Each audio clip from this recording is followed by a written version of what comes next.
වත්මන් ජාත්‍යන්තර දේශපාලන සහ යුද්ධමය තත්ත්වයේ දෙස බැලීමේදී අප පසකරමින් සිටින්නේ ලෝක බලතුලනයේ බහුද්‍රවීය දිශානතියකට ශීඝ්‍රයෙන් පරිවර්තනය වන තීරණාත්මක යුගයකි. දෙවන ලෝක යුද්ධයෙන් පසු සහ සීතල යුද්ධයේ අවසානයෙන් පසු නිර්මාණය වූ බටහිර කේන්ද්‍රීය ලෝක රටාව මේ වන විට දැඩි අභියෝගයකට ලක්ව ඇත. ලෝක බලවතුන් අතර සිදුවන රාජ්‍යතාන්ත්‍රික හා යුද්ධමය වෙනස්කම් පිළිබඳ විග්‍රහාත්මක විශ්ලේෂණය ප්‍රධාන ශාස්ත්‍ර කීපයක් ඔස්සේ හඳුනාගත හැකිය. භූ දේශපාලනික ද්‍රවීකරණය සහ නව සම්දාන. වත්මන් ජාත්‍යන්තර දේශපාලනයේ ප්‍රධානතම ලක්ෂණය වන්නේ බලවතුන් කණ්ඩායම් දෙකකට බෙදීමේ ප්‍රවණතාවයයි. බටහිර බලවේග ඇමරිකා එක්සත් ජනපදය, යුරෝපා සංගමය, නේටෝ සංවිධානය, ඒකාබද්ධව පවතින ලිබරල් ප්‍රජාතන්ත්‍රවාදී සහ ආර්ථික ක්‍රමය ආරක්ෂා කිරීමට උත්සාහ කරයි. ප්‍රතිබලවේග චීනය සහ රුසියාව ප්‍රමුඛ කරගත් කණ්ඩායම බටහිර ආධිපත්‍යයට අභියෝග කරමින් නව ලෝක රටාවක් වෙනුවෙන් පෙනී සිටී.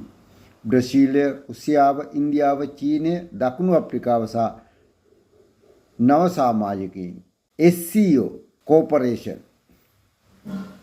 වැනි සංවිධාන හරහා ඔවුන්ගේ රාජ්‍යතාන්ත්‍රික සහ ආර්ථික බලය ව්‍යාප්ත කරමින් සිටී. ප්‍රධාන යුද්ධමය ගැටුම් සහ ඒවායේ බලපෑම. කලාපීය යුද්ධය හුදෙක් දේශීය ගැටුම් නොව ගෝලීය බලවතුන්ගේ ෆොක්සි හෙවත් නියෝජිත යුද්ධ බවට පත්ව ඇත. යුක්‍රේන රුසියානු යුද්ධය මෙය යුරෝපයේ ආරක්ෂක ව්‍යුහය සම්පූර්ණයෙන් වෙනස් කර ඇත. මෙහිදී බටහිර රටවල් යුක්‍රේනයට දැවැන්ත ආයුධ සහ මූල්‍ය ආධාර සපයන අතර රුසියාව, චීනය, උතුරු කොරියාව සහ ඉරානය වැනි රටවල් සමග පවතින සන්ධාන ශක්තිමත් කරගෙන ඇත. මෙයින් පෙනී යන්නේ සාම්ප්‍රදායික රාජතාන්ත්‍රික සමතා බිඳ වැටී ඇති බවයි.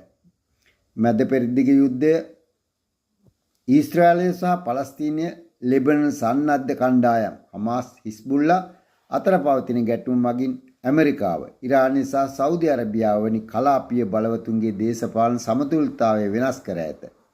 ආගමික සහ භූ දේශපාලනික සාධක මත පදනම් වූ නව සන්ධාන මෙහිදී නිර්මාණය වෙමින් පවතී. ඉන්දු පැසිෆික් කලාපයේ උපාය මාර්ගික තරගය ලෝක දේශපාලනයේ මීළඟ කේන්ද්‍රස්ථානයේ බවට පත්ව ඇත්තේ ඉන්දු පැසිෆික් කලාපයයි. චීනයේ නැගී සිටීම පාලනය කිරීම සඳහා ඇමරිකාව ප්‍රමුඛ බටහිර රටවල් නව ආරක්ෂක සන්ධාන පිහිටුවා ඇත. QUAD සන්ධානය ඇමරිකාව, ජපානය, ඕස්ට්‍රේලියාව සහ ඉන්දියාව. AUKUS ගිවිසුම ඇමරිකාව, බ්‍රිතාන්‍ය සහ ඕස්ට්‍රේලියාව අතර ඇති කරගත් නොස්ටික සබ්මැරීන තාක්ෂණික ගිවිසුම. තායිවාන ගැටලුව චීනය සහ ඇමරිකාව අතර ඍජු මේ යුද්ධය තත්ත්වයක් ඇතිවීමේ වැඩිම අවදානමක් පවතින්නේ තායිවාන සමුද්‍ර සංධිය ආශ්‍රිතවයි. රාජ්‍ය තාන්ත්‍රිකත්වයේ නව මුහුණුවර සාම්ප්‍රදායික සාකච්ඡා මේසවලින් ඔබ්බට ගිය නව උපක්‍රම බලවතුන් විසින් භාවිතා කරනු ලබයි.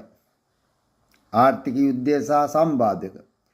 යුද ටැංකි වෙනුවට ආර්ථික සම්බාධක, තීරුබදු සහ වෙළඳ සීමාවන් ප්‍රබල අවියක් කරගෙන ඇත.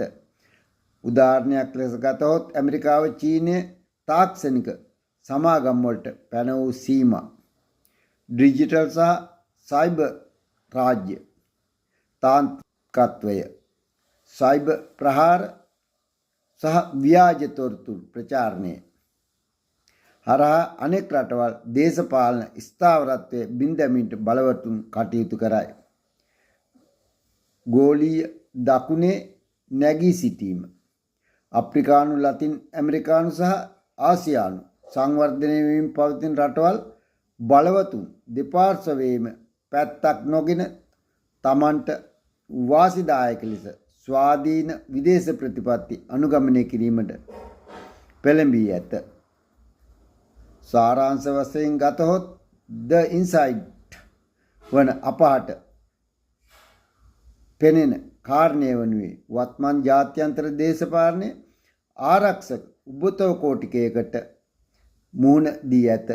එනම් එක් බලවතෙකු තම ආරක්ෂාව ශක්තිමත් කර ගැනීමට ගන්නා උත්සාහය අනෙක් පාර්ශවය දකින්නේ තමන්ට එල්ලවන තර්ජනයක් ලෙසය.